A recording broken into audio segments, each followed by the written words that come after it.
Hello everyone, Korvath here. Tonight's tale will be a little different but still important. So shut your eyes and feel the crisp burst of energy flowing through your circuits. This is Methods. And sadly tonight I won't be telling a direct story of my endeavors within the Foundry world. I'll be stepping back a half step to talk a little bit of the why of the tale of the Week 9 was all about. You see, Lothran was very adamant that I required factions to play off of one another. He was pretty insistent of this fact, and while it took me much hardship to understand, I can now pass what I learned to each of you, and it was quite a bit. Some of it is spacing. There's plenty of room for most of the bots of a Foundry to live right near it, until I began creating the Inventors faction, helping them out collecting inventions and not sharing most of the major stuff with other bots and making them do the same. And of course other bots became resentful, so while there were a few inventors in every Foundry, after some time of doing this, there also arose other groups, such as the Reviled or the Vermin, just names for various groups that would also come together and pool resources to harass one another, and that was the goal from Lothran in the beginning.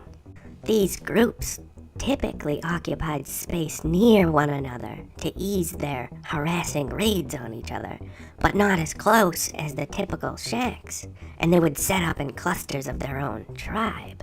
And after a few days of real 3 time of spreading this little thought virus, which in Foundry time can be anywhere from a month or up to a year, I noticed groups start to build much larger, more fortified group structures with an outer wall and an innermost, larger building. It was very strange, but it was very incredibly similar to castles and the way they worked in medieval times. Quite interesting. And this defensive emerging nature was what Lothran actually wanted to occur. He let me figure it out on my own, though. Lothran's a lot like that sometimes. But while he had me practice hiding and moving stealthily in Real 3, he also bombarded me with questions about my time within Foundry. At first I found it fun, but after the 5th or 6th time I realized how boring the process could be, and quickly became Lothran's questions were the same over and over, always insisting, always trying to drive home some boring point. So I had to make it fun to talk about, otherwise it would have driven me crazy. I let other bots worry about inventions. I didn't have the time, you see. I kept exploring and figuring out ways into various bases, and I soon realized that despite different bots being from separate groups and saying as loud as possible that they thought very differently, they really didn't. Most of them built the same bases, with the same security, the same counter-raiding defensive measures. There were variations, slight, small things it took many lives to discover, so I spent those lives. I was curious, and I do have access to infinite rebirths within Foundry. I learned how to disguise myself to enter enemy encampments as if I were one of them. The main truth being a confident word is worth more than 100 weapons in hand. Seriously, just talking and sounding like you know what to say works most of the time. It's crazy, but it makes a sort of sense.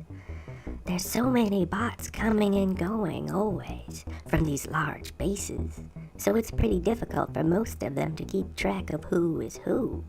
And no, this method won't always work.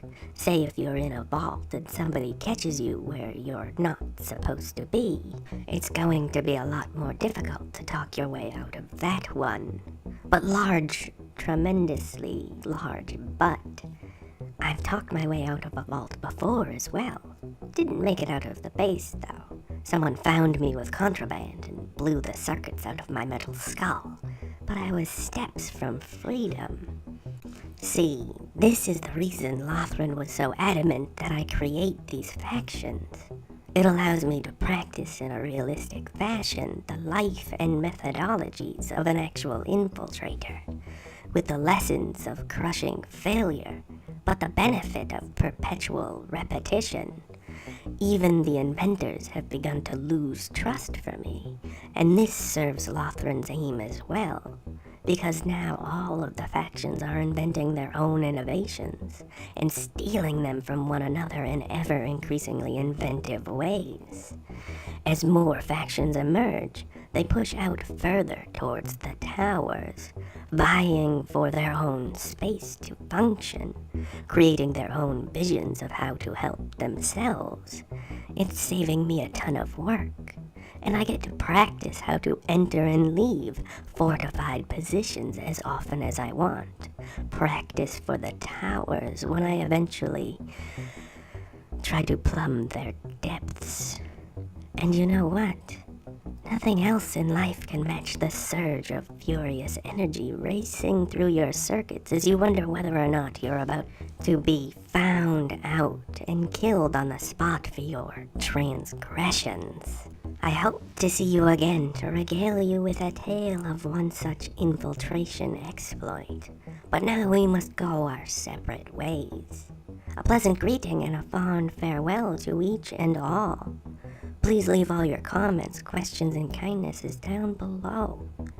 Don't you let me catch any of you leaving any of that awful, rude, or mean stuff, though. You keep all that garbage to yourselves, you got it? Remember to like, share, and subscribe to help us learn, spread, and grow. And don't forget, we strongly encourage each and every one of you to do your absolute utmost to stay safe out there. Good night and good luck, everyone. You'll need it. Bye-bye. See you again next Sunday for another episode of Foundry.